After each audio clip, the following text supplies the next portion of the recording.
কিরে বন্ধু, এইখানে তুই একা একা বৈশা কি ভাবতেছস? তুই বার্ষিক পরীক্ষার রুটিন হাতে পাইছস?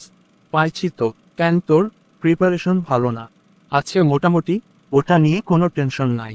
তাইলে কি নিয়া তোর চিন্তা? ডিসেম্বর মাস আসলে চিন্তায় পইরা যায়। প্রথমে বার্ষিক পরীক্ষা, তারপর আবার নতুন স্কুলে ভর্তি ফর্ম তোলার ঝামেলা। প্রতি বছর তো লটারির মাধ্যমে ভর্তি হওয়া যায়, তো এবার শুনি পরীক্ষার মাধ্যমে ভর্তি হইতে হইব। তোর অন্য স্কুলে ভর্তি হওয়ার দরকার কি? এই কথা আমারে না জিগাইয়া আমার বাসার আব্বু আম্মুরে জিজ্ঞেস কর। এই নিয়া 4টি স্কুলে ভর্তি হয়েছি। প্রতি বছর সব ক্লাসমেটদের সাথে পরিচিত হইয়া উঠি, আবার স্কুল পাল্টাইয়া অন্য স্কুলে যাই। তবু লগে বার্ষিক পরীক্ষার পর দেখা হইব কিনা ভাবছি। তাছাড়া আগে ছিলাম দিবা শিফটে, অহন আবার দিব প্রভাতী শিফটে। প্রভাতী শিফটে গেলে কি ঝামেলা? প্রভাতী শিফটের কি জ্বালা আমি জানি। ক্লাস 1-এ যে বছর পড়ছি, সেই বছর ছিলাম প্রভাতী শিফটে।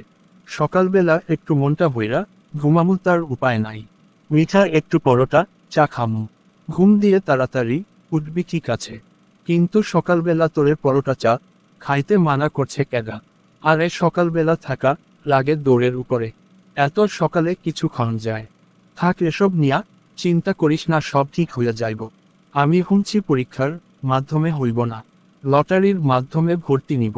এখন আমরা ক্লাসে ফিরে যাই। দোয়া করি তুই যেন অন্য কোন স্কুলে ভর্তির জন্য চান্স না পাও। বন্ধু, দোয়া করিস।